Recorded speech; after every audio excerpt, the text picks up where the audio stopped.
vierzi Dimăran, bună seara gospodari, gospodari și gospodini și voi domnișoare fini, din dorniți, din nu dorniți, vă rugăm să vă treziți, dați urechea la fereastră și ascultați urarea noastră, zurgălei și clopoței, încă dată mai flăcăi!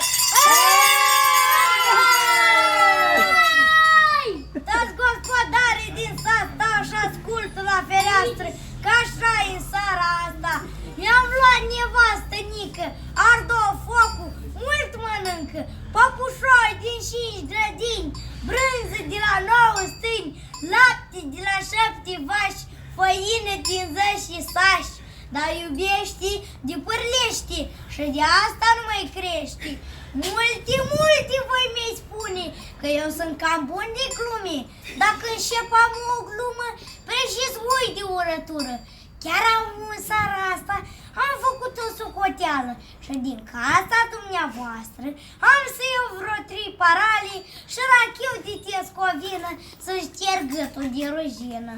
Cum visai mi așa deodată, am văzut 2 ochi de fată, ochi căprui și pui de joc, de-a rămas trăsni pe loc.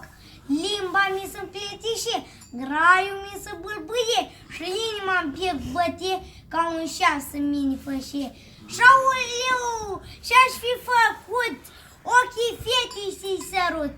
Uite și va mai bine, aoleu și vai de mine, nu-i nici fată, nici nevastă, era mâța la fereastră, stăte mâța și prive cum mă îndrăgostem de ei. Zurgălei și clopoței, încă rată mai flăcăi!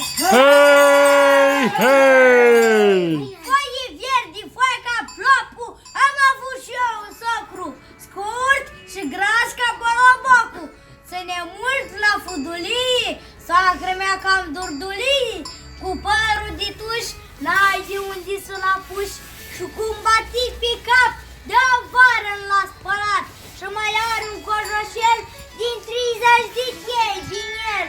Iar când se îmbracă în Amila, e înaltă cât Camila, și-a avut și e bărbat, și l-a dat contract la stat, era nic și cracanat, și chica noaptea din pat, mai purta și văzați, din velură cam roșcați, pălării ca mexicanii, cum ne poartă gogomanii, zurgălei și clopoței, apriți plugul mai flăcăi!